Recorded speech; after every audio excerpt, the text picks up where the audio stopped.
What's up, sports, fitness, and posture fans? Coach Frank here with a very special guest on the show. I have a real NBA coach and player with me today, and we're going to talk about playing the long game when it comes to health, fitness, and overall well-being, revealing his secrets to how to bring your A game and continue to bring it for years to come. My guest has coached and played worldwide and has worked with players at every level over 3 decades, still going strong as a pro. What does this have to do with you? Well, I don't care if you're a pro or amateur athlete or a weekend warrior, even if the court you play on is your desk or a minivan.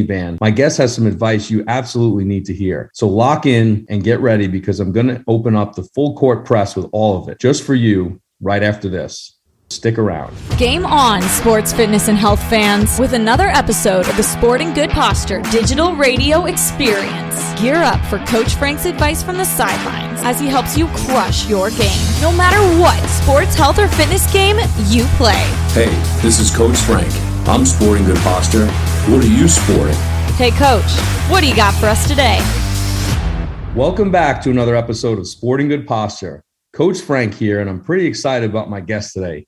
You're about to be pretty impressed because he's been in professional basketball for better than 30 years now, both as an NBA coach and player. But that's not the most impressive thing about him or why I wanted to bring him to you. It takes a certain longevity and some methodical planning to make for a career with that. And my guest actually translates that and breaks it down for what it would mean for everybody. And that's impressive, which I'm sure you're going to see here in a moment.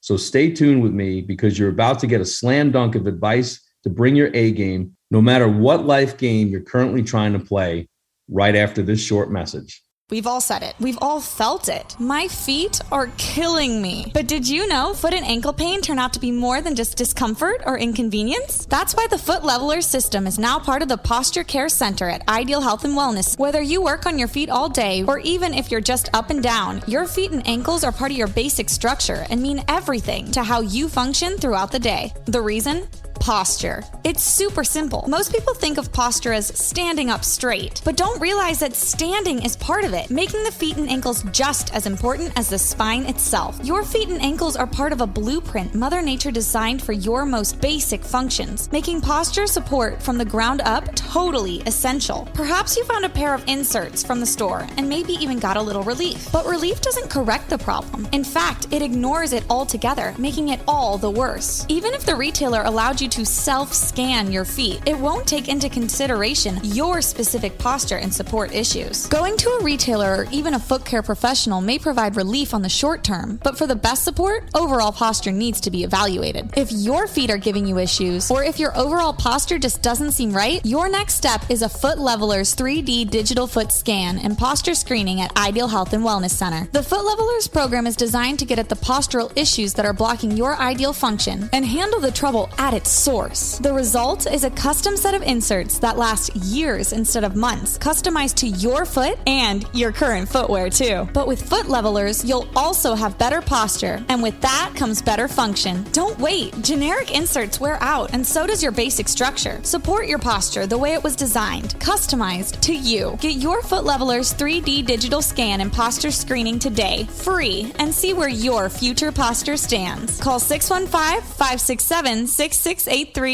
now. My guest today is a former head coach of the Detroit Pistons and Florida Atlantic University.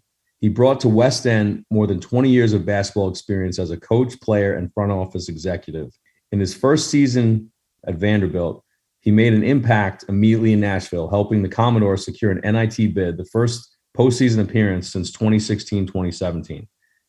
He played 11 seasons professionally, both in the NBA and overseas, and serves as an assistant coach for the Detroit Pistons for 1 season before being promoted to become one of the youngest head coaches in NBA history in 2008 when he was 40. He went on to serve as associate head coach of the 76ers from 2010 to 2013. He was named the head coach of Florida Atlantic in 2014 and was with their program who guided a win for the first time against a Big Ten opponent, 79-77 over Ohio State. During his career, he spent 6 of his 11 seasons with the Detroit Pistons, which included 33 playoff games and a trip to the Eastern Conference Finals. He also had stints with the Pacers, Raptors, Bucks, Bullets, 76ers, and Sacramento Kings. And in 667 career NBA games, he totaled nearly 3,000 points, 1,000 rebounds, 800 assists, and 333 steals. He also played overseas in France, Spain, Italy, Belgium, and Germany. And he's currently the assistant basketball coach at Vanderbilt University. I'm really excited to do this interview today with a former NBA player. So please welcome to Sporting Good Posture, Coach Michael Curry. Welcome to the show, Coach. How you doing today? I'm doing great. Thanks for having me, guys. Absolutely. Thank you for doing this. Well, I've had the pleasure of meeting you over the last month or so here, and I've gotten to know a little bit about you and your career. And we were just talking about how you've just really have done a lot of things over the last 30, 40 years, with basketball. After you graduated college, you went overseas and played. And so you went overseas. What teams? You played for several teams over there? I did. Played in several countries. My career started, it's probably easier when I just get a rundown this way. Yeah. I started off the first year I was in Germany, played for a team Steiner Bayreuth. The second year, I came back to the States and played in the Global Basketball League, which was competing with the CBA at the time as a minor league in the States. And I played the Global League team, Greensboro City Gators, in Greensboro, North Carolina. I left there and played summer with the USBL team in Long Island, New York. Left there and went to camp for the first time with Sacramento Kings. Got cut from the Kings right at the beginning of the regular season and went to the CBA in Albany, New York. Left there around Valentine's Day and spent the last 2 months in Belgium, Ostende, Belgium, right on the East Coast there in Belgium. The next year, I made the Philadelphia 76ers for a partial season. After getting cut, then I went to Italy, Cantu, Italy, nice city, halfway between Lake Como and Milan. So great area. Had a lot of success with that. The next year after that, I played in Girona, Spain, which is about 45 minutes to an hour from Barcelona. Yeah. So that area was really nice. Came back from there, was looking to go. I had some opportunities to go to NBA camp, but the NBA was on a strike that year in '95. And so at the beginning of the year, I went back to Europe and went to France. Was in there until November when the lockout or the strike was lifted. During that time, I came back and played 10 games in the CBA in Omaha, Nebraska, and got a 10-day with Washington Wizards and followed by a 10-day with the Detroit Pistons and stayed in the NBA the rest of my career. Finished that year with Detroit, played the next season with Detroit, went as a free agent to Milwaukee for 2 years, came back to Detroit for 4 years, was traded to Toronto, played a year in Toronto, and finished up my last year with the Indiana Pacers. You've been all over, man. That was the play. I spent a lot of time in the Central Division, I always say. Yeah. But no, it was a great journey. Enjoyed all of it. What was the biggest differences when you played overseas versus playing in the NBA? You didn't have as many games playing overseas. Okay. So it was more like a college mentality where, man, every game meant so much. Yeah. And sometimes we were playing, if we weren't in the European Cup or one of the country cups, and cups is just like a playoff series, basically. Yeah. And if we weren't in that, you might play one game a week. So imagine if you're middle of the pack to a bottom team and you lose a home game, you're probably going to not win the next week, which is on the road. Yeah. Or just say you lost a road game and came home and lost a home game. You're not going to win that next week on the road. And all of a sudden, you're in a must win, or they're going to probably make a replacement because you lost for every game for that month. So it was a lot of pressure then. Back then, you only had 2 foreign players per team, and that's before all other European borders were open. And at that time, you were competing as an American player. You were competing in a lot of countries with players from Lithuania and Russia that were very talented players. As we saw, those were our biggest challenges when it came to, the Olympics. Yeah. Those teams. And so that was kind of how it was, with that. Those are the big challenges. But those teams and the level of play over there was really, really good.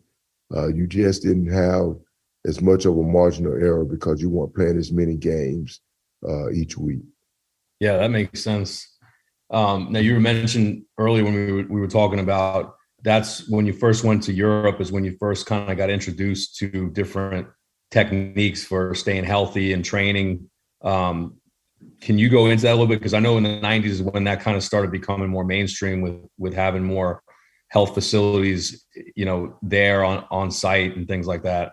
I've always said this about professional sports. Man, it's so much is the players that a young player come around are the culture in which they come into.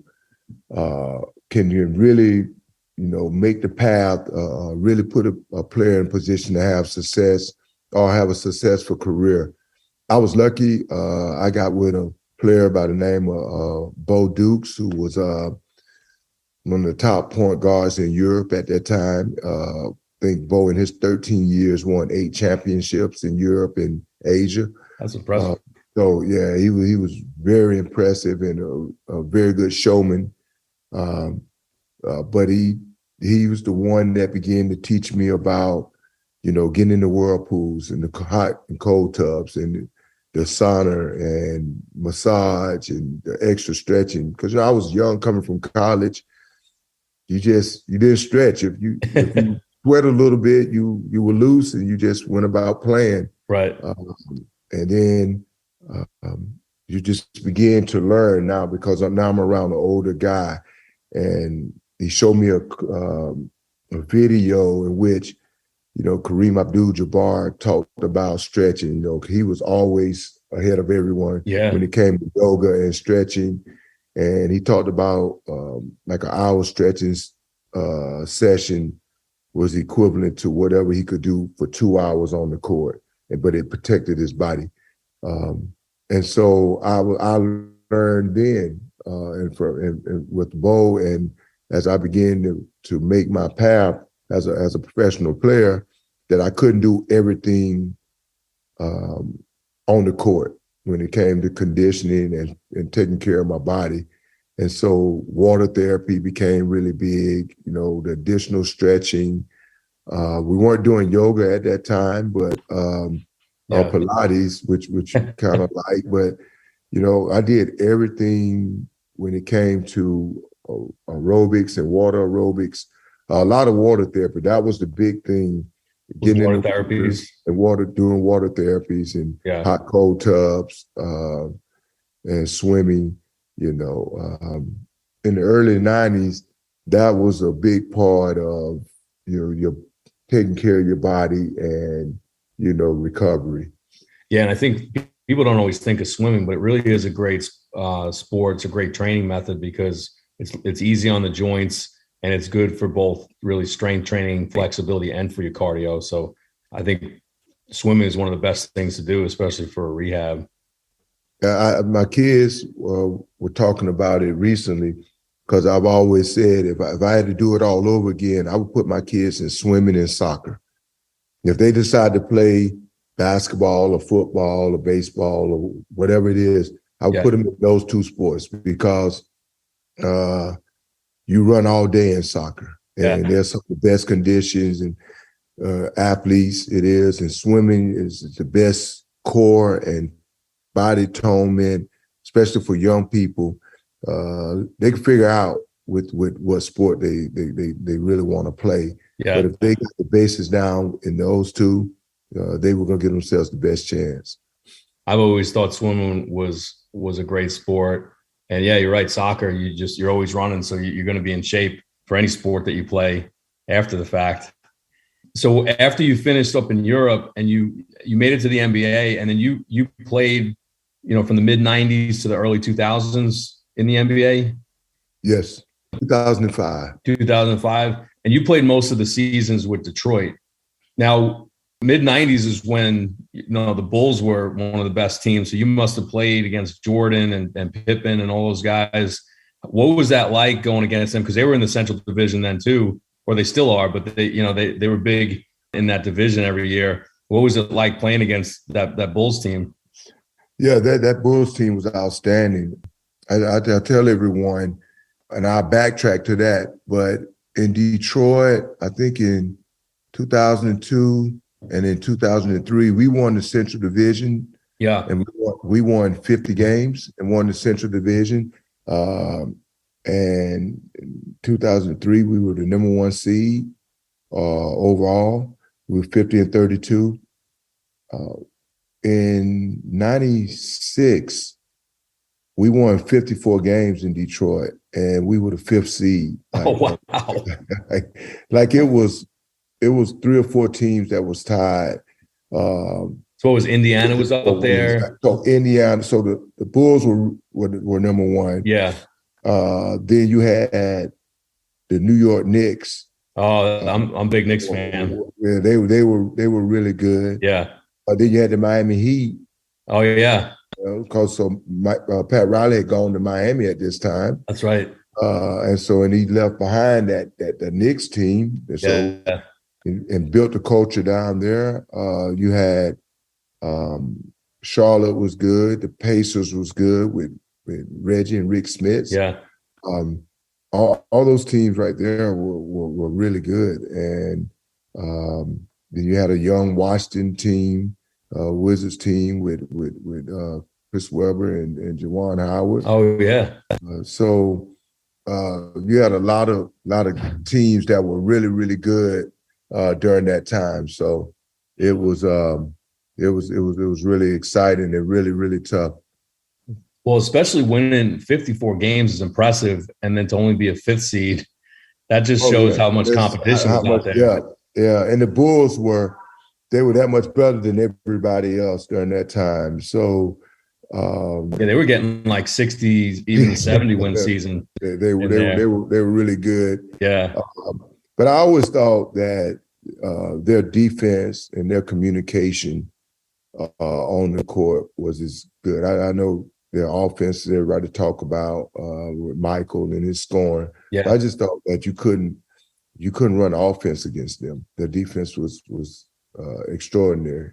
Yeah, they were a well-coached team, and they just were it was like the perfect combination of players with one of the best coaches and best players ever. It was fun to watch, but also I loved watching Detroit, especially in the 80s when they were really the bad boys. And watching them win championships and just, playing just ferocious defense. It was really cool to watch that. And that was before really the Bulls took over. They were standing in the way of the Bulls' ascension into, being in first place. So Detroit was always the team, and the Lakers kind of in the West were in there. And then even Boston in the 80s and the early 90s there when Bird was there. So you played against some Hall of Famers and some tremendous competition during that time. Yeah, it was good. The competition was good. You learn a lot. We came into Detroit on the heels of the Bad Boys, so some of the guys were still around.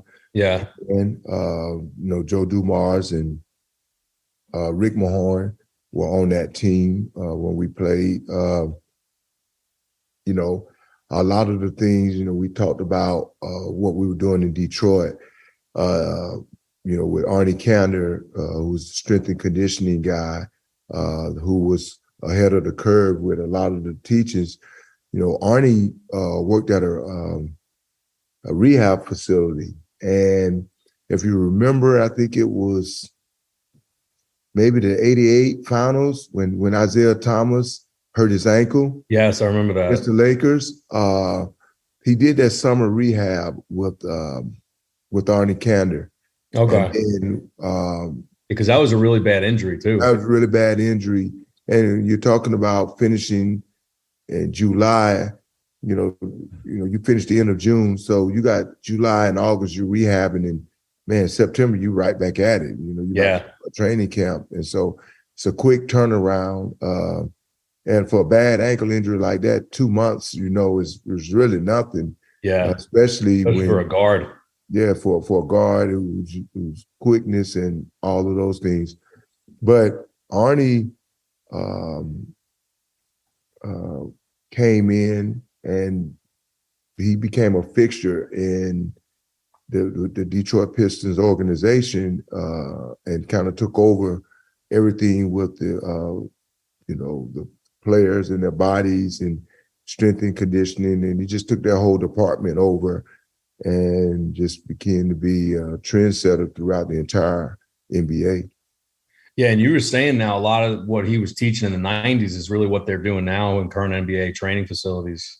Right. Like with Arnie, we didn't do bench pressing. We didn't do squatting. He didn't want to do exercises that did too much weight, that could put the wrong build on you. Right. He wanted everything was with flexibility. He wanted to make sure that you had the flexibility with strength. And his background was in ballet and dance, and so working with the the ballet and dancers, and so everything we did, he built the slide boards. He built the boards. Everything where you going out and trying to reach out. His big thing was not just how many rebounds you can grab in your area, but do you have the flexibility to reach out of your area to get rebounds? Yeah. He built the boards for stretch boards for ankle flexibility, so that you get your ankle flexibility, limited how many times you would strain your calves, and it just everything with your body alignment. Even with push-ups, he had boards to where we would balance, tap it both sides, then balance in the middle, doing push-ups, and it was like a half a basketball that you was holding on each side. Yeah, with your push-ups on, and so a lot of things like that, a lot of stretch cords and things of that nature. We were doing and sort of ahead of the curve during that time, because his number one thing was the best ability was availability, and he wanted to have the fewest missed games out of any team, in the league. Yeah, that's true, and that keeps a core together and keeps them playing together and more likely to win. And you were mentioning too, you didn't really have any major injuries like lower body injuries, you were saying. So it seems like a lot of what you were training during that time really helped keep you in shape. No, we were in great shape. Sometimes we would be doing exercises and it almost kind of felt like you need to do more. You wasn't sure where your conditioning would be, but he was very particular about how many hours we spent on the wood doing things. And if we wanted to get into some extra cardio, we could get into a resistance swimming pool, and you run in it, with your sneakers on. And so all of those things are things you did to continue to do cardio work and feel really good about where your body was. But his thing was always that everyone is going to get hurt when you're playing, and you're playing 100 games a year.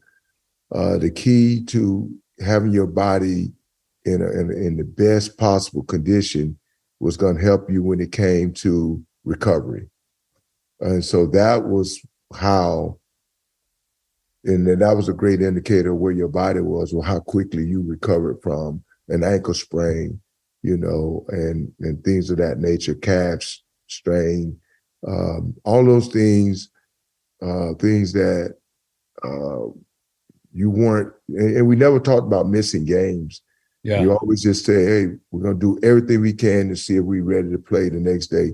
Arnie never put a time frame on anything. Now, he never said, okay, this is a 1 week or 2 week injury. He said, if you put a time on it, guys' minds immediately, their bodies immediately begin to shut down until they think that time, That makes sense. On that time. And so, yeah, not labeling them with that injury. Yeah, you might be ready after a week, but because they say this is a 2-week injury, mentally you're not ready to play because you've been thinking it's going to be 2 weeks. Wow, that's interesting because you see this now and they'll you got an ankle sprain, that's 2 to 4 weeks, and so I think they've gone into more of that. And you're right. I think mentally as an athlete, it puts you in your head, and you know that's what you think the timeline is, and a lot of times they'll stick with that. Now, do you notice that? Now, you coached also. I know you coached in college, so you were at Florida Atlantic, and now you're at Vanderbilt, and you've coached some other places. What do you notice about that? You know, kind of what you were doing with injuries and just kind of that mindset. And now, how have you translated that to your players if they get injuries or just like through coaching?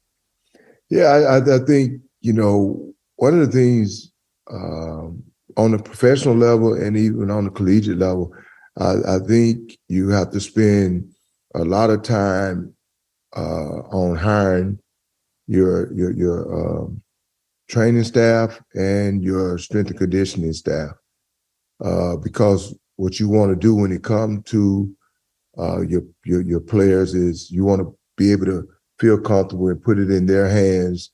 I've always gotten the report, as a head coach, and I read the report as an assistant coach now. But as a head coach, I've always gotten the report, and whatever the report says as far as a guy and his ability to be able to practice or where he's at, I follow the report. So you never want guys feel you're pushing them to come out and try to perform.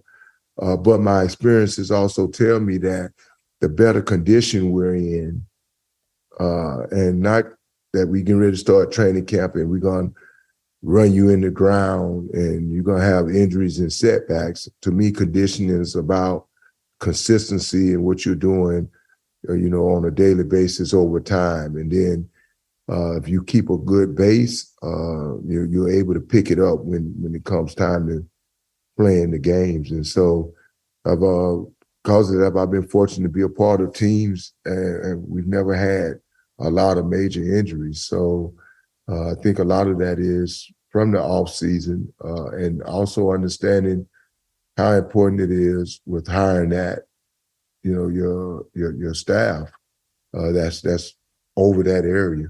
Yeah. So you mentioned too about when you got into the 90s is kind of when you started seeing chiropractors be a part of teams. So you started seeing that more in the 90s, and then now definitely the last probably 20 years it's more prevalent in the NBA. But do you see that in college too? Do they have that kind of staffing? Like you're at Vanderbilt now. Do they have? I know they have the medical facility. Do they also have acupuncturists, chiropractors, massage therapists? I haven't seen acupuncture, but I know they have chiropractor. I was at Georgia. They've had the same thing. Pretty much at the Power 5 level, you're going to have access to everything that you have on the professional level. So that's great. Yeah, it's. I always wondered about that, if they had that kind of facilities for college. So that's good to know that. Yeah, you have so many, teams, and you have, I think most colleges now, they have the underwater treadmills. They have the Alter G, the anti-gravity treadmill that guys can run on and train on. So they have a lot of things now. Then I think you're kind of forced to keep up with everything possible, and from guys doing yoga to Pilates when they're out, and in the off season. All of those things are things that, as we say, you can continue to strengthen the body and develop the athlete without getting them out on that wood, pounding on that wood, so that you don't have as many, hopefully you don't have as many foot injuries, that usually comes with overusage on that wood. Well, that's a good point that you're saying there. So what I wanted to ask you was, with our listeners out there, they're more just like regular people or people that maybe were former athletes that are now still, trying to train, maybe, run marathons or half marathons and just working out and stuff like that, or just doing activities that are outside. As far as the things you've been through, what would you recommend to just somebody that's not a professional athlete, but just somebody that's trying to stay in shape? Like what are some recommendations you would give them of things they can do to stay healthy? Yeah, I think as I've gotten older, when I want to follow it, the number one thing is the diet. Yeah. At times when you're a professional athlete, you kind of deprive yourself of a lot of things that more sweets and more junk maybe that you'll eat. Now, but first of all is your diet. The second is your equipment, and you just can't get out there and just start running in any kind of shoes or without any kind of orthotics. Or you have to do the proper testing. It seems like you're spending more money on equipment, but those things like a good pair of orthotics go a long ways in making sure that your body stays balanced and aligned. And as you say, whether it's doing the water therapy or whether it's having your chiropractic sessions, all those things to make sure that you stay aligned. Because as we all know, as you're older, you're quicker to get out of line, or your body is not able to withstand you not being in the right alignment before, your right ankle is hurting, and so you're not standing the right way, and all of a sudden it's going to start hurting the left side of your back. And, all those things we know it's all about a balancing act with your body. And so you can get away with some of it when you're younger, but as you get older, it becomes even more important to make sure that you're doing all of those things. I think a steady diet of that, like I said, good orthotics, stretching, whether you're doing yoga, Pilates, whether you're getting massage and chiropractic services, I think all those things keep you and help you as you on that journey to, try to continue to work out at a high level. I see some that don't do that and they go do a boot camp. They're in this boot camp class, but I'm You're not ready for it. You're not going. You're going to be hurt very fast because you can't train at that level without doing the proper things with your body or having on the proper equipment. Well, man, I couldn't have said that better myself. I think I need you at my front door at the office telling all the people that have to come in the office. No, that is the truth. You realize. I always compare it to like when you're doing handiwork around the house. If you don't have all the right tools, it takes you forever. Then you call the handyman, and he just makes himself look like a genius because he got all the right tools. And he just, whereas you've been trying to use this one screwdriver to do 3 different jobs, a pair of pliers when you need something totally different to take care of a situation. But it's the same way. You can't not have proper equipment or do the proper things with your body, but you want to do things, at a high level or really hard. You're just going to, set your body back and put it in a position to have serious injuries. Well, man, that is some great advice. And I appreciate you saying that, because coming from you, it really means a lot, because you've been a professional athlete, you're around professional athletes, and you've coached at the highest levels here. So that's some great advice for our listeners out there. Thank you for sharing that with us. Yeah, no problem. So I wanted to ask you before we wrap it up, what if people had questions for you or anything? Is there, do you have social media handles, or do you have an email they can get in touch with you if they ever want to ask a question or follow you? Because you're at Vandy now and coaching at Vandy. So is there a way they can follow you or get in contact with you about anything? Yeah, I'm a dinosaur when it comes to social media. I fought my younger kids well, my kids are, they're not as young anymore. Michael.e.curry@vanderbilt.edu. That's my email. And so I think that's normally on the website of the school as well, as an email and a contact. And so I get a lot of questions about different things. Get a lot of questions, people sending some recommendation when it comes to players and things of that nature. So now, that's who I am. I don't have no social media so they can get in my DMs or anything like that. But no, that's me. Well, that's good to know. Well, listen, Coach, I wish you tremendous luck this year. You guys made a good run last year in the NIT, and I hope that you guys do another big run this year in the NIT or the NCAA tournament. And I wish you the best of luck with your team and your players, and everybody stays healthy this year. All right, man. Thanks a lot. Thanks for having me. Yeah, thank you for doing this. I'd love to have you again at some point, and we can talk a little bit more about your career and everything. All right, that's no problem. All right, thank you. Take care. So to recap what Michael was saying, he definitely knows what he's talking about as far as health and also prevention. He went into a great point at the end here where he talked about why it's so important to do these preventative things, and especially as athletes and former athletes age, or just even regular people that are just trying to stay active. He mentioned how important it was to stay balanced. He mentioned about doing orthotics for your shoes, staying balanced, also doing chiropractic, acupuncture, massage, staying active with Pilates and yoga and stretching. He made a lot of good points about why it's so important to keep your body healthy at all ages, and how really when you get older too, if you just try to join in, he talked about jumping into a boot camp class out of nowhere. And I see that a lot with people. A lot of my patients will come in, and in January, when the new year hits, they're trying to get back healthy, lose weight, and they jump into a boot camp class or they do some kind of exercise program that they're really not ready for. And then they end up getting more injuries than they expected because their body just isn't ready. Because you went from 0 to 60 in a matter of a couple of days. And if you don't work your way up to that point, you're more likely to have those injuries.